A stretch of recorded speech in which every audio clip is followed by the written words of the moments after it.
We're going to talk about a little thing called morality.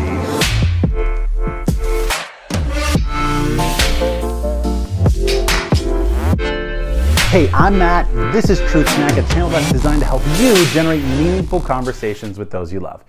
Today we're going to talk about something that can get a little intense. We're going to talk about our favorite foods. That's right, I'm team sushi. Is sushi the best or is pizza the best? What about shawarma or tacos? We can get incredibly passionate about our favorite foods and arguing why they're better than other people's favorite foods. But at the end of the day, we understand that even if we disagree with someone, we may not like it, but they're not doing something wrong. They're not doing something immoral. They're not a bad person for liking pizza instead of sushi, because their favorite food is just a matter of personal preference. But that's not how we feel about morality. It's not like, oh yeah, some people love their neighbors and other people murder them. You know, 6 of one, half a dozen of the other. No, we don't feel that way at all. We can be incredibly passionate about morality, but the awkward implication is that those that we disagree with are actually promoting or doing something that's wrong, doing something that's evil, which is why it can get so heated and why it can feel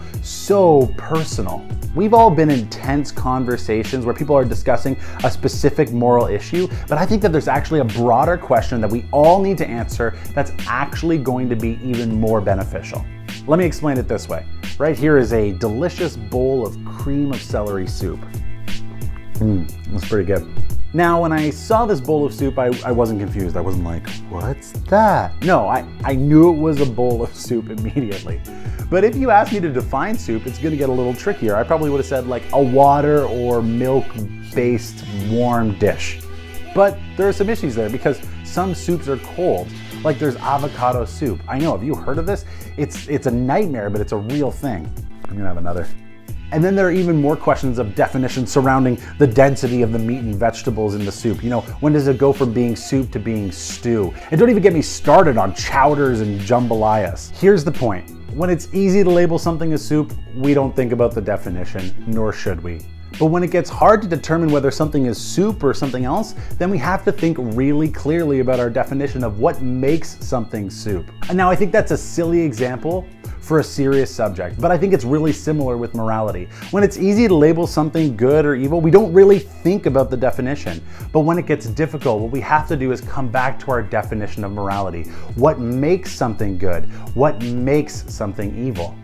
People have different understandings of where right and wrong come from. Some people think it's something that's been drilled into us as an evolutionary tool for survival. And other people think that it's something that we decide together as a society.